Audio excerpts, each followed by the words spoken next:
There are two types of rich people in the world. There's the rich and the happy, fulfilled, excited about life, waking up, feeling purpose driven, that are always talking about how great life is. And then there are the quiet, unhappy, ultra wealthy people. There are more quiet, unhappy, ultra wealthy people than there are really, really excited and fulfilled, decently wealthy people. I went to a mastermind in Miami a couple weeks ago, and I got to hear from the people that are from the really actually excited about life multimillionaire side. And I want to share three things that makes them different than the miserable ultra wealthy, and stuff that I'm applying while I'm building my business so that I never become, the unrelatable, ultra wealthy, super depressed rich person, right?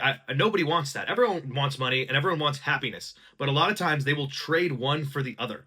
And it doesn't have to be that way. And talking to these people, you actually see what that looks like and how that manifests. The people at this mastermind were a mix of really large online presences, multimillionaires, and people that have just optimized their lifestyle in such a way that you're kind of just wondering how they did that.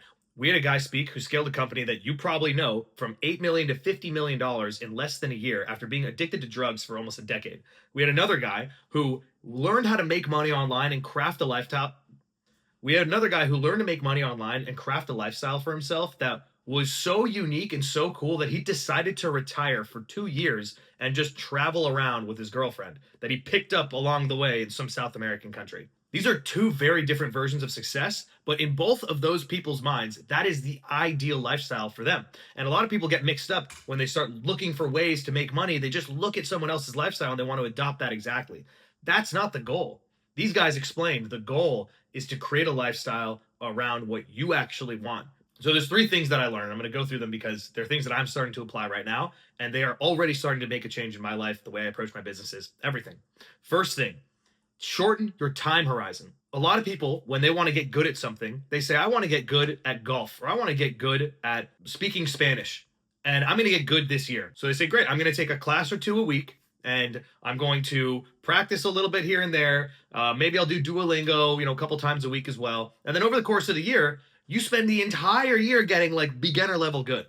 When what you should do is say, if I want to get really good at golf, for example, then take a look at your game and see where you are bleeding the most, right? What's going to help you the most in getting your game together? So, for example, maybe you suck at driving. So you should just get rid of the driver altogether and you should start hitting with an iron until you get better. Or if you want to get better at the driver, go to the driving range every single day for 2 weeks for 3 hours a day. You are going to learn so much more, and your learning is going to compound so much faster when you are doing that every single day for 3 hours. Alternatively, if you're losing a bunch of strokes on chipping, then practice chipping 10 times every time you walk in and out of your house. This is just one of the examples they gave us. For me, I actually did the Spanish example. I'm literally going to Mexico in the next 10 minutes. I need to get on a plane. I literally am about to walk out of the house and get on a plane to go to Mexico. I have never taken Spanish in my entire life.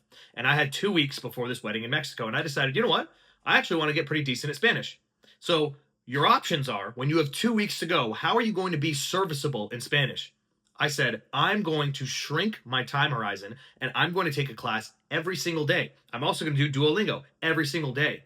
I have gone from not knowing a word of Spanish, maybe like gracias, hola, de nada, to now being able to speak at least full sentences and get around and order food. I am going to get so much better at Spanish in the next month if I do the exact same thing and just take a class every single day for an hour than if I decided to do 2 classes a week, not practice in between, and just kind of let it go. So how do you apply this to business? Anytime I have a project in front of me, I have a goal, I want to make this much money, whatever.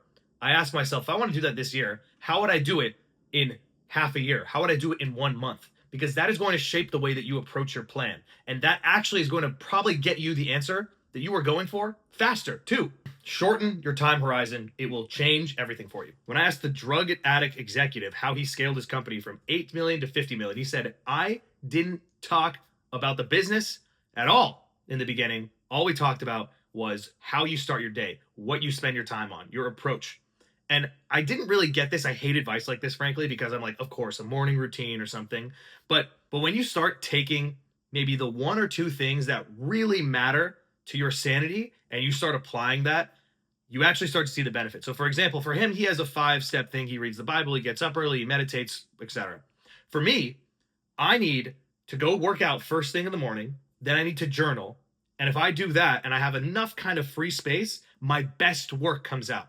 I am now approaching the day differently and I get the most creative. Most people run into the day and they have no idea what they're doing. They just start looking at notifications and they are busy, but they don't actually get anything done. When you give yourself space the way that you want it the most, whether it's at the gym, whether it's reading the Bible, whether it's meditating, whatever it is, that actually has the largest impact on how you approach the rest of your day. You don't get it until you've tried it. You have to spend some time and just like figure out what your morning routine should be like, what is really exciting for you to spend time on first thing in the morning, how to give yourself space from your thoughts so that maybe it's, just going on a walk without your phone. Maybe it's just not looking at your phone first thing in the morning, but you need to have something that is a control for not just being assaulted by all these thoughts, because your best work comes from the space between focused periods of work. So while a morning routine or meditating doesn't feel like it's an income generating activity, the benefits that you receive, the ideas that you get, the way that you approach your day, the space between the thoughts where you can prioritize and go, this is actually the most important thing I need to do today. That is where the $1 million, $2 million, $50 million ideas come from. Number 3, how do you surround yourself with cool people that want the best for you, that are actually pushing you, that are just like you and think like you, that you want to be around? The guy that had scaled his company to $50 million, he said he doesn't drink. He's a strict routine. He doesn't like going out. He doesn't like large clubs. And he talks about that all the time on his content. And so he said, I do that enough times, and lo and behold, my DMs are filled with beautiful women who don't want to drink, who don't want to go out, who love Jesus or the Bible or whatever, and they all want to spend time with him.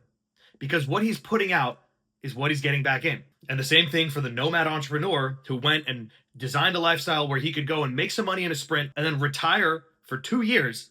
He said, everybody that I've met online has just been from me sharing my thoughts. The more that I share my thoughts, the more that people I actually want come in, and the more unadulterated you have to be. I don't mean this to be like a corny, just like you have to be yourself, whatever, but I think it's more about you got to talk about the stuff that actually matters to you. You got to talk about the lessons that you're learning that you find interesting, because even if the people close to you, or even if people around you, or even if you immediately don't resonate with some people, they will start to come. You will start to see the fruits of your labor of finding these people that are interested in you, what you have to talk about, the things you are into.